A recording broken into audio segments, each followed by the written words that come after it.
The rumbling. Do you hear it? Can you feel it? You are walking, ready to shoot the ball or picking up your pencil for a test, and here they come. Anxiety elephants. You know the feeling, right? They sneak around in the bushes waiting for the right moment to strike.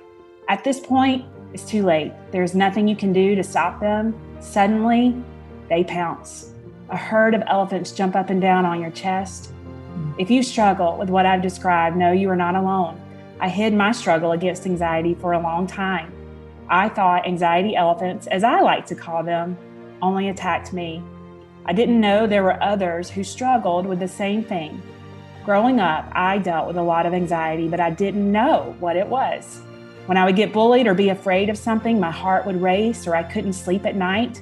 Sometimes trying to get one breath out was exhausting. I will never forget in 5th grade waking up with blurry vision and extreme headaches. I told my parents my symptoms and they took me to the doctor. He asked if I was being bullied. He mentioned anxiety and I was relieved to know what was happening inside my body. However, he didn't give me any solutions I could use to cope with and overcome my problems.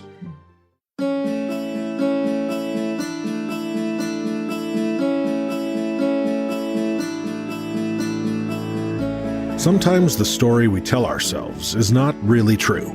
Sometimes the story others tell about us is not really true.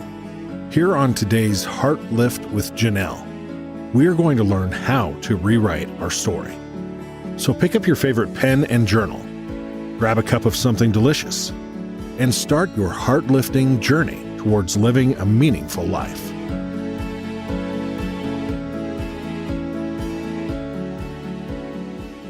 Hello and welcome to today's Heartlifter with Janell. Oh my goodness, I'm so excited today to have with us Caris Snider.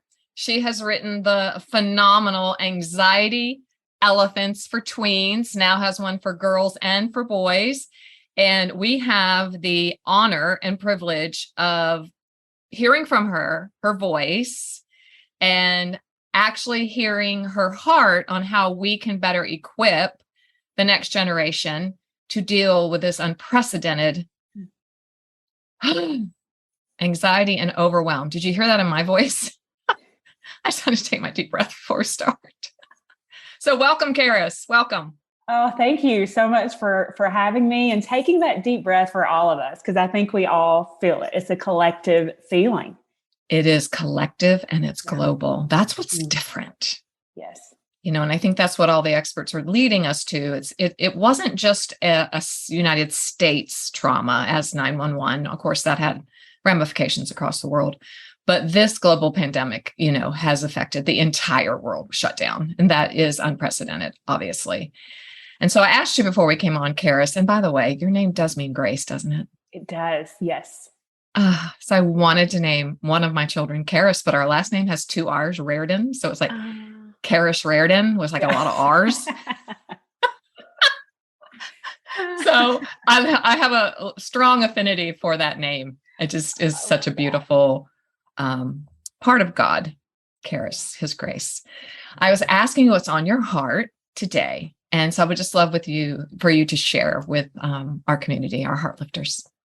Yeah. So, we were talking earlier just about how our kids, they're being attacked so much by the enemy now. And yes, he's always been after them, attacking them, but now he's not hiding it. Like there is no hiding. There's no lurking. No lurking. I mean, it is a full-on attack. War is waged on their souls, on their minds, on every part Their identity. Their identity, who they are. They're so confused. They don't have a firm foundation. They don't know how to make it. And they're so pulled into wanting to be accepted, wanting to appear as though they accept others. And they're not getting truth. They're not getting truth. Right. And so I think it has been just over the last couple of years, I've just become so passionate about equipping them for war. I wish I could go back to the good old days where we're just protecting them, putting them in a bubble. Oh, I know. My eyes have been opened to see they're not in a bubble. And if you we can't don't keep them protect in a bubble. No, if we don't protect them, if we don't equip them, they're not going to be ready. They're not going to be prepared. So it is time we stand in the gap. We have the hard conversations. We talk about these real things, because if we don't, the enemy will get to them before we do. And I get so fired up just thinking about it. And I just want to encourage everyone in this battle. We don't have all the answers. We're going to make some mistakes along the way, but God's grace, God's goodness, he's going to meet us there. He's going to meet them there, and he's going to help us all walk through this together, because they have been created, this generation, for such a time as this. They have. Exactly. This is their moment, you know. It is. And God's calling David's, he's calling Joshua's, he's calling Ruth's, he's calling some Lydia's. Ezekiel's, he's calling some prophets to do some crazy things. Right. That's right. And so we have to do our jobs to mentor them, be those Pauls, you know, and mentor them. And so that's why we're here. That's what we're doing. And we're mentoring them, preparing them mentally, sound minds.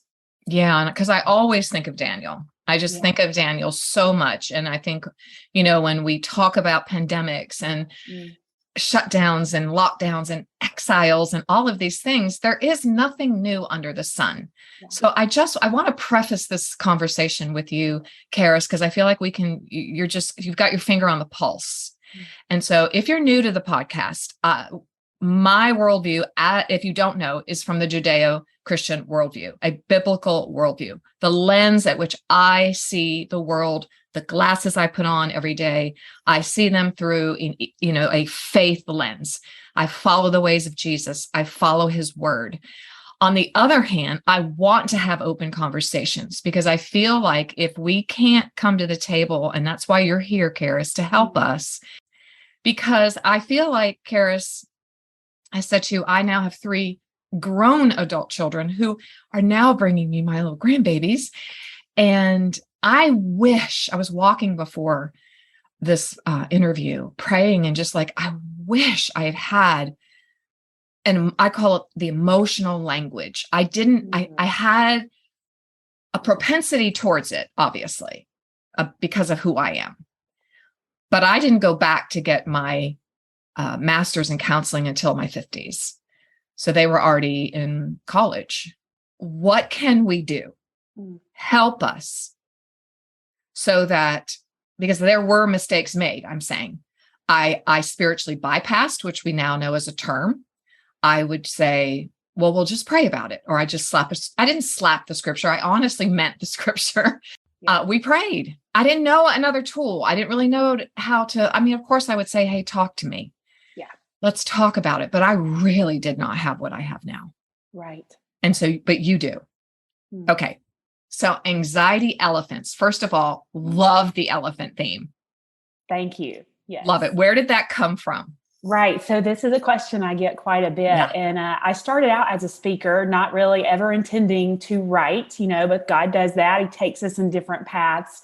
And when I would share my story, I would kind of describe anxiety for those who had never experienced it. And the example, the picture that I would give them would be that it feels like this elephant sitting on your chest, right? If you're listening, if you've experienced anxiety, you're probably like, oh, yes, it's this heavy weight. Yeah. And so that's kind of what the Lord took me to. Anybody can get this visual of anxiety elephants. Oh, yes, it's a weight. It's hard to breathe. It's hard to move. You're just kind of paralyzed. And so that's kind of where that visual came from. Yeah. Yeah. And I've been to Kenya and I've been on safari and I've seen those big mama elephants out there. Right. It's a matriarchal society. They are all towing the line behind her. And you're like, don't want her to sit down next to me or on me. No way. So you actually did have your own anxiety elephant, Caris. And I would love for you, if you wouldn't mind, sharing just a peek into how this actually came out of your own, which is very typical for authors, for our work to come out of our own pain and suffering and experience. Yes. And I am so grateful that God takes what the enemy meant to defeat us, to kill and destroy us, and he turns it and he uses it for good. And I am grateful to just be sitting here alive with you today, because 11 years ago, that was almost not the case. And I found hard myself, in just this place where I was filled with anxiety. I was filled with anxiousness. Now, I was a master of the mask, let me tell you. There we go. Master. master of the mask. I mean, my husband and I, we were leading worship at the time. I had a successful business going on in my home. My daughter, who is now about to be 14, she was living her best toddler life at the time. So everything appeared great. Yeah. Physically, I was skinny. I was losing weight. People would ask me, hey, what are you doing? So I appeared perfect. Yeah, That when we mask, lose weight, that's not usually a bad thing. right? It's like whole nother conversation. A whole other conversation. Yeah. Yeah. And so this weight of this mask that I was carrying, it started to get really heavy. And what I was dealing with on the inside did not match the outside. And I was just struggling to keep up this expectation, this look of perfection. I was terrified to fail. I didn't want to fail people. I didn't want to fail God. I didn't want to let anyone down. I had convinced myself that I had to be perfect, that I couldn't have problems for God to use me. Now, I think that's a plot of the enemy to get so many of us who do follow Christ, who are believers, and we are afraid if we make a mess, if we have a mistake, well, that's it. God can't use us anymore, you know? Well, yeah, I'm going to interject, and I am going to interrupt here just for a second, because that actually comes from a very real space that we weren't allowed to. Right. We really just weren't. Now, Yeah. I married a man who was married before. Now, I was, we're talking 1984. Yeah. And we went to a very small New Testament church and charismatic. And I remember I thought, wow, he's a great guy. When I met him, he was separated. And I just remember people saying to me, Janell, you cannot marry someone with the big D. It will impede your ministry. It will hold you back. The only one who didn't say that was actually my pastor, because he had walked with my husband through the whole entire experience. And at that time, it was like, be above reproach. Yeah. Do not give the enemy any footholds, and that won't impede, so it was this weird theology and teaching. And I thought, oh my gosh, so if I'm going to wear a scarlet D. So we come by this honestly. And I know a lot of my community is 35 and older, a lot. And I think a lot of the women my age, 50s, 60s, 70s, we know that well. I'm so grateful. There's so much more freedom, but it's still not to the point where we really air AIR, hang up any mental and emotional problems for sure. Yeah. Like I'm walking around with a cane right now. So people are very aware that I'm going through something. But when you have a mental, emotional problem, you don't carry anything that shows that. We try to cover it up like you did. Cover it up. That's what I did. And I can remember at that time in my life, when young girls would come to me for encouragement, for advice, for wisdom about anxiety, if they were depressed, I will be honest with you and tell you, I did not think it was real. My attitude to them was that they were feeling sorry for themselves, that they were whining. And so my advice to them would unfortunately sound something like this. You need to pray harder. You need to read your Bible more. You need to trust God more. And if I knew you really well, I would say something to you like, well, you just need to suck it up, Buttercup. Oh yeah. Buck up, baby. Yeah. And that is not the compassion of Christ. He doesn't meet us with that. But I learned that through going through what I went through. And I found myself, I would just at random times, my heart would just race. I couldn't catch my breath. I would be driving down the road and feel like I was going to wreck or that something bad was going to happen. And I would just be paralyzed in fear, but I wouldn't tell anybody. How old were you? Can you give us age, like age when you were driving and then the age when you would offer that? Because I'm assuming you were a leader. I was in my late 20s, almost 30 at the time. Yeah. And so I didn't know. You were schooled well, though. You were schooled that is how we were schooled. And that's why we all have to take the shame blanket off of us and offer the curiosity and the self-compassion. And we have the language to do that now. I didn't even know what shame was until Dr. Brene Brown started talking about it. It's like, I have that. Yeah. Right. And I can remember I would feel shame when those things would happen. Like, what is this? What did I do wrong? What did I do? And so then I would belittle myself, and I would have this ping pong ball going back and forth in my head of the shoulds. You should be trusting God better. You should be doing this. Why aren't you doing other things? And I would just belittle myself, and I would put myself down. Those less words, you're hopeless, useless, worthless. And then I found myself trying to numb the pain of the anxiety. And I used food. I used exercise. I would starve the pain.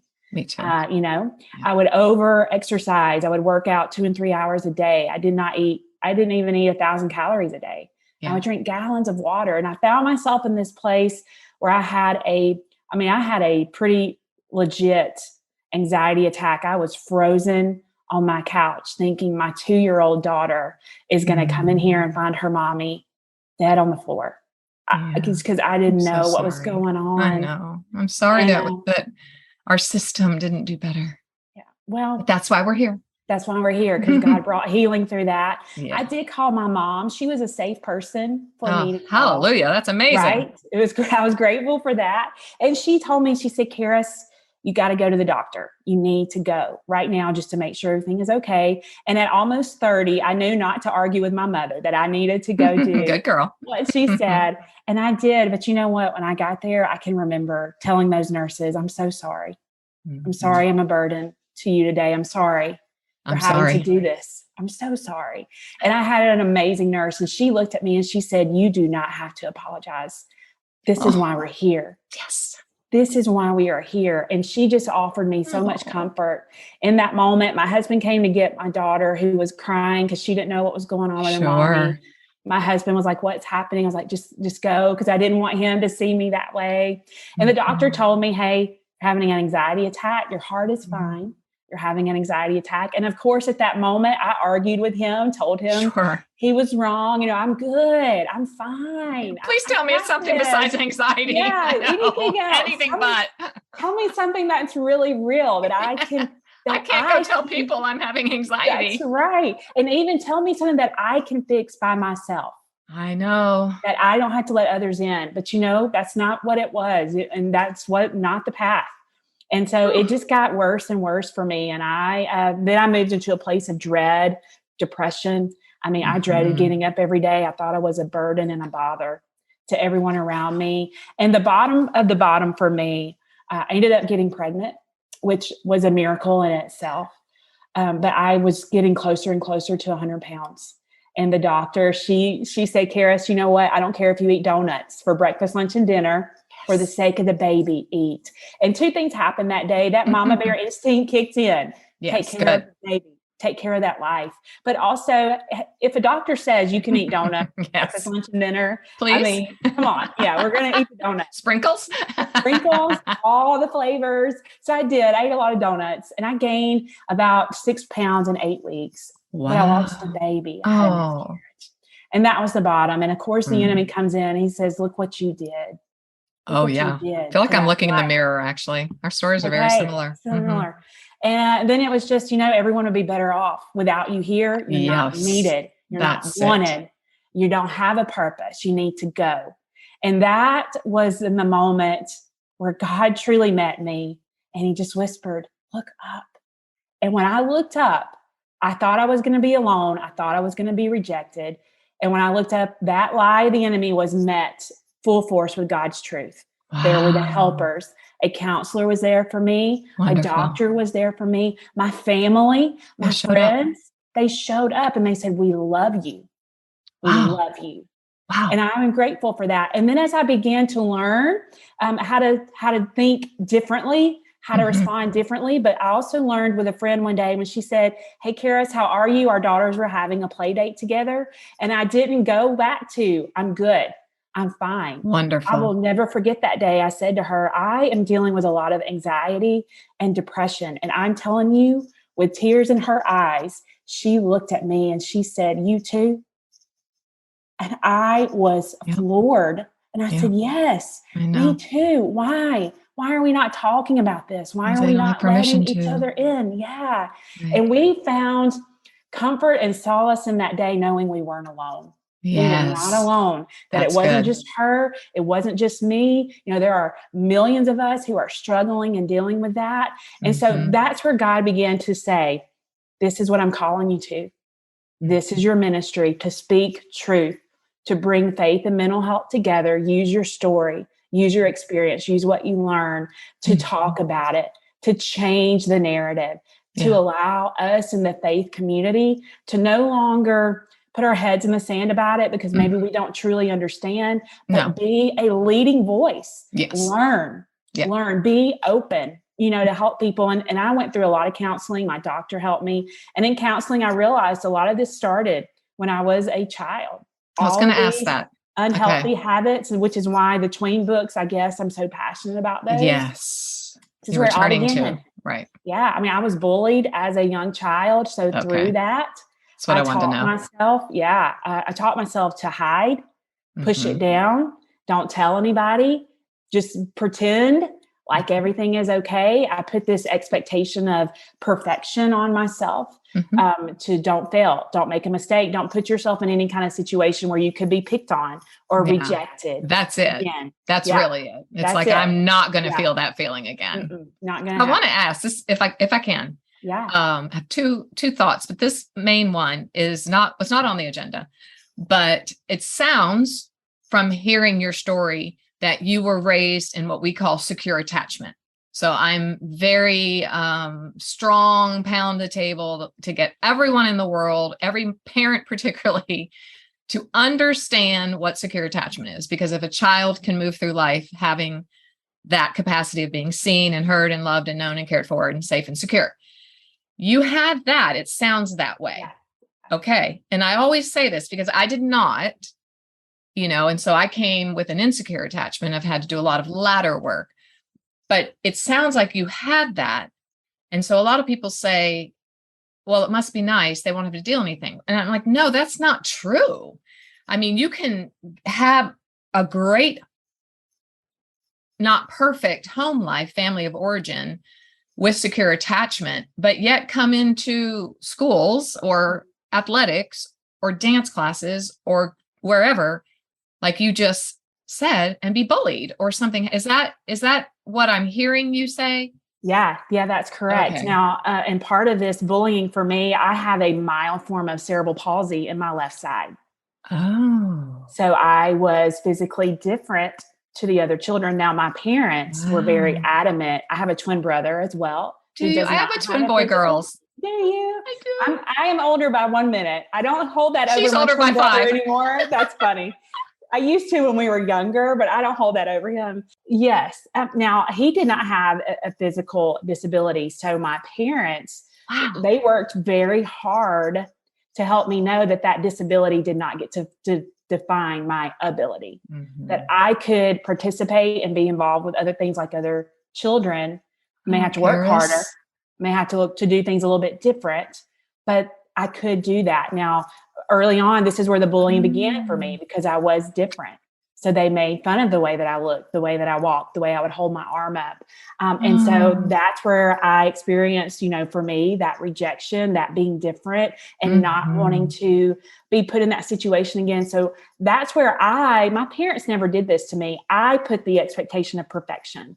Okay. It's just who you were born in the world to be. That's right. Yeah. And that disability did not get to hold me back. So I just put on, my worldview just became so obsessive. Maybe obsessive is not the right word, but just so, it was just imperative that did not defeat me. Ain't happening again. Right. I think a lot of us do that. We dig our heels in. I don't want to feel that feeling, whatever that feeling. I definitely had that in my life. I think most of us have had that feeling. And subconsciously we kick into gear. It's all subconscious. It is. And so, I actually just call, like, you're just one of our high functioning, anxious people. I was very good at high functioning. Yes. Type A. I mean, us Type A people, we're really super good at high functioning. I think it's the human spirit, but not everybody kicks into high functioning. And that's not a good thing. I mean, it looks like a good thing because it's what culture and church culture applauds. Yeah. Wow, she's a go-getter. Look at her. She can do 12 things at once. Wow. Yeah. But we're not looking at the issue. We're not looking at We are what's not. really going on. Why is there such a push to do that? And, you know, for the way that my parents grew up, you know, and I'm curious for you, maybe even your parents, they were taught, push it down, move on. Push it down. My grandmother, put that lipstick on and you keep going. And the heels and the hose. And the heel. Yeah. And so they naturally, that's what they taught. That's just because what they grew up in, and it didn't diminish their love for me, but that's what they knew. And so now we're learning more, thankfully, how to do some things differently, how to talk about some things. And I had a very powerful moment with my mom. I was going through counseling and she called me one day and she said, Caris, is there anything that you need to tell me that I did that hurt you or just really, you know, caused you some hurt feelings? And I mean, tears just welled up in my eyes. And I told her, and she said to me, I'm sorry. Oh, I know. It's so hard. And I knew that was hard for her. So tough. Such a powerful, such a powerful moment for my mom to be willing to look back and say, I made a mistake. And I think that's good for us as parents to be willing to say to our kids, I'm sorry. I made a mistake. I didn't get it right. And I think that if we do that even now with our littles, with our tweens, with our teens, how much grace does that give them to realize, oh, I don't have to be perfect. I don't have to put this pressure on myself because there's so much pressure. So when we give that room, that safe place to do that, even as a 30-year-old, man, that was so powerful in my relationship with my mom. I'm so happy you said that. Yeah. And that gave me freedom to begin doing that now with my almost 14-year-old and 10-year-old daughter to say, hey, it's okay. It's okay. It's the right thing to apologize and to teach them. This is part of growing up. This is part of learning. We do not figure it all out when we're adults and parents. Oh, no. And I think we still have a lot to learn.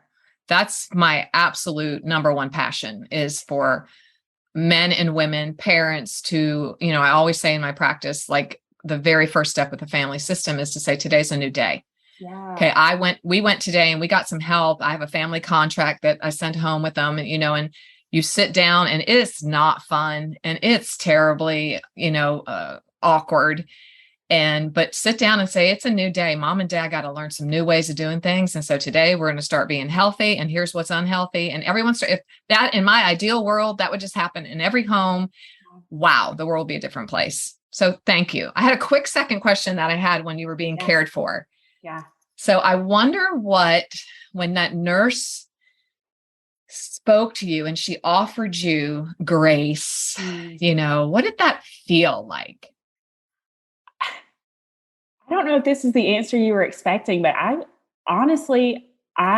kind of pushed back. I was just okay, there you go. No, that's good. Yeah. I was like, I don't deserve this. How can you love me in this moment? How can you care for me when I am bringing all of this, you know, mess and disaster and all of this in? So it was very difficult for me to hear that and let that in, but she just continued to speak it over me. I'm here for you. This is why I'm here today. So in that moment, in that day, it was hard for me just because of where I was at mentally to just let it in. And, you know, I think sometimes when you're going through anxiety or depression, I kind of was comfortable in that place because I thought this is just the best as it's going to get for me. And hope was hard. It was hard to hope. Yes. Hard to hope. And hard to offer yourself grace and self-compassion. We don't talk anything self in the Christian lingo. We're getting better. I mean, thank the Lord, it's getting so much better. Yeah. But self-love, self-compassion, self-care, not ever in our vocabulary, ever. My generation, never. Yeah. You know, it was taboo. It was bad. And so I wonder if that moment in your life, because I just know that your voice, which we equate voice with value, worth and dignity in this community, was that a moment as you can look back now and think maybe just a tiny bit of the elephant started coming off your chest? Yeah. Maybe, or was it? I think, you know what? I think with dealing with that elephant, I began to realize, hey, I'm not supposed to do this by myself. Good. Galatians 6:2 tells us that we are not to bear the burdens alone. We are to bear one another's burdens and so fulfill the law of Christ. And that vision of me, we put this vision of wearing a badge of honor. If we can carry it all, if we can do it all alone. And that's not true. That's not the case. So looking back at her, knowing that is such a visual memory. Yeah. It was a moment where God began to show me, I don't want you to go through this by yourself. You're not supposed to carry all the burdens and all the burdens of everyone else. You're to share the load, help one another, go through this together, because she had something to offer. She had wisdom to offer me that I needed, that I did not have within myself. So she could offer me that grace. She could offer me that security that I needed in that moment. And so I think that's where God began to show me that is practical, and that's an important skill when we are healing and learning how to respond differently for mentally things, even for our kids, to know, hey, you don't have to go through this by yourself. It's okay to ask for help. That's the right thing to do. Even when I'm in high schools, I'll tell high school kids, it is the right thing for you to do to ask a safe adult, a safe person for help. And they will all just look at me and just kind of tilt their head and think, that's right. Like, that's not wrong. And I will say it multiple times. That is the right thing to do with those safe adults in your life. And so I think that's what that moment offered. Perfect. For me. I love that so much. Oh, I could just, so many things. Do you mind, or do you have the book in front of you? I do. Oh, yay. I'm so glad. Would you mind reading the introduction? Because I just love it. Now I have the anxiety elephants for tweens. For tweens, not the boy or the girl. I have the overall, and it's page 9, I think. Yes, it is. And 10. I want you to read it. Okay. All right. Here we go. The rumbling. Do you hear it? Can you feel it? You're walking, ready to shoot the ball or picking up your pencil for a test, and here they come. Anxiety elephants. You know the feeling, right? They sneak around in the bushes waiting for the right moment to strike. At this point, it's too late. There's nothing you can do to stop them. Suddenly, they pounce. A herd of elephants jump up and down on your chest. If you struggle with what I've described, know you are not alone. I hid my struggle against anxiety for a long time. I thought anxiety elephants, as I like to call them, only attacked me. I didn't know there were others who struggled with the same thing. Growing up, I dealt with a lot of anxiety, but I didn't know what it was. When I would get bullied or be afraid of something, my heart would race or I couldn't sleep at night. Sometimes trying to get one breath out was exhausting. I will never forget in 5th grade waking up with blurry vision and extreme headaches. I told my parents my symptoms and they took me to the doctor. He asked if I was being bullied. He mentioned anxiety and I was relieved to know what was happening inside my body. However, he didn't give me any solutions I could use to cope with and overcome my problems. Over the next 90 days, I want to give you what I wish someone would have given me to help stomp out those anxiety elephants. You will find scripture, tools, journaling pages to write your thoughts, and stomp steps. Anxiety uses repetition to attack. It doesn't use a million different messages to invade your life. The lies are always the same. In the following pages, you will find truth repeated to break the hold of untruths looping in your mind. Anxiety will not be allowed to overcome you. As you open each day, you will be equipped to do the overcoming. There will be some simple skills and some others a little more difficult.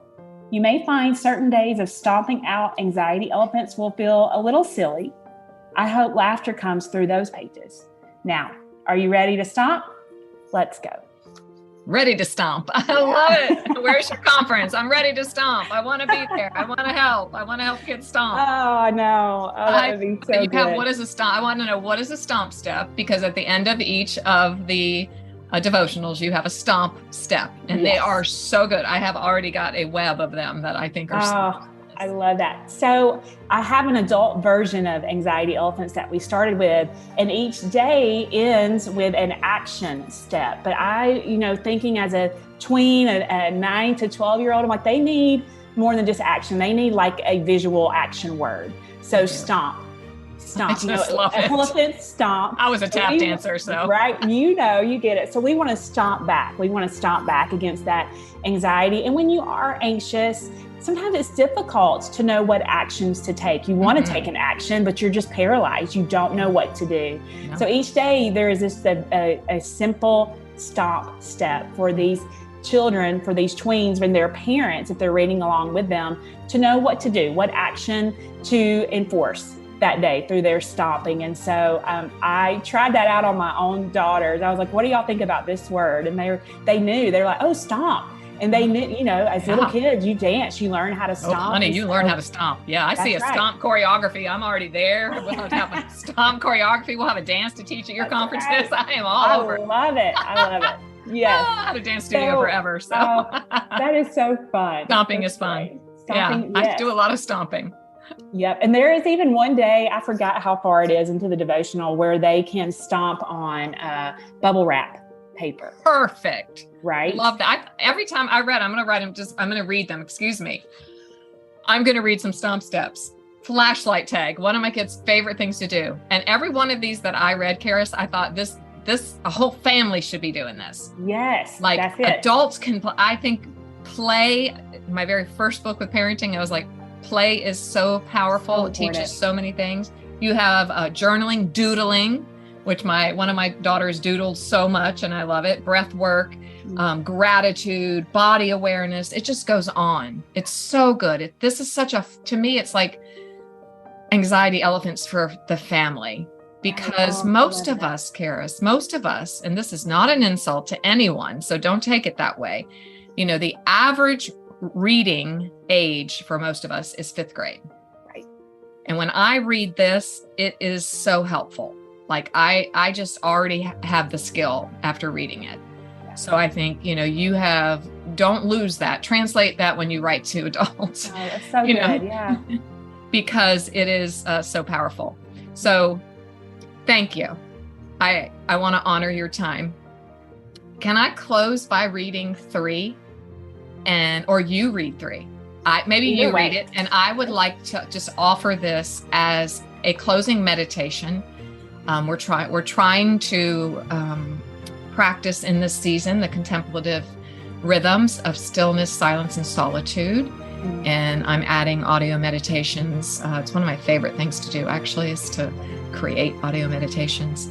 And I saw this one as very visual and could be a beautiful one to end with. So Heartlifters, just take a moment. If you're driving, please don't close your eyes. Please don't. If you are home or walking, or maybe if you're walking, go find a park bench or just maybe take a moment to sit. This is a beautiful way as we're trying to add in this practice of silence and stillness and solitude and meditation. So, Caris, lead us. Yes. All right. This is 3.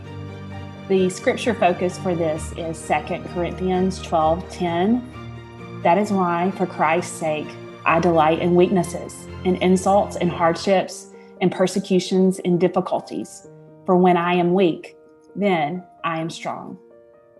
When really hard things happen to you, it sticks in your heart forever. In 1st grade, a boy in my classroom gathered everyone around to make fun of me. I was born with a mild form of cerebral palsy, causing the muscles in my left arm to be really tight, and my foot was turned inward. He held his arms up like a bunny rabbit and began to hop around me, saying that is what I looked like. Pretty harsh, right? I went home and cried, but told no one. It looked like this friend used my weakness against me.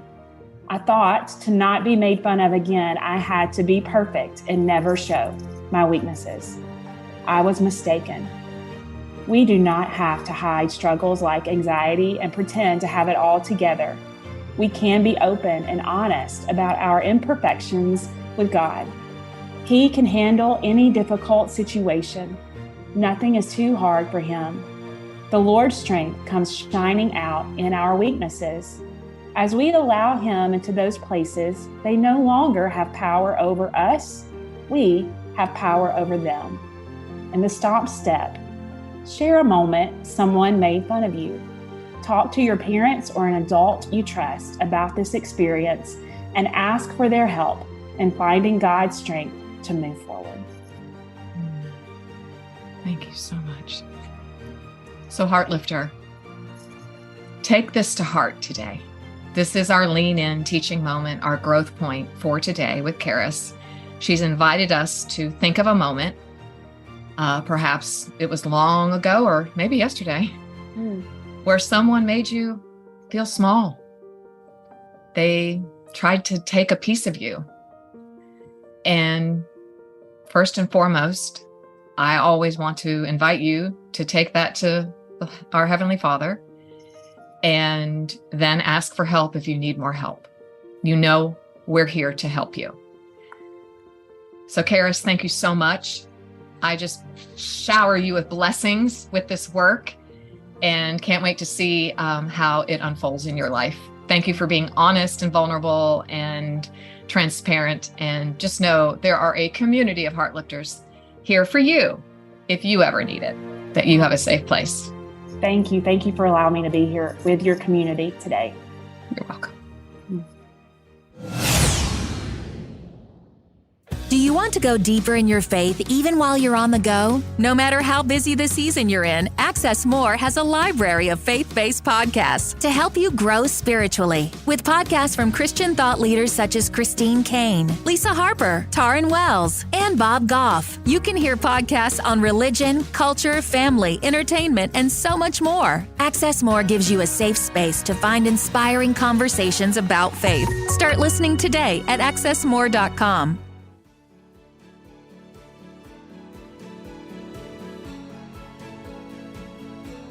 Thanks for listening today. It was great having you here.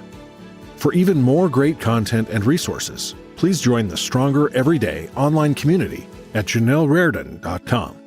Always remember, you, my friend, have value, worth, and dignity.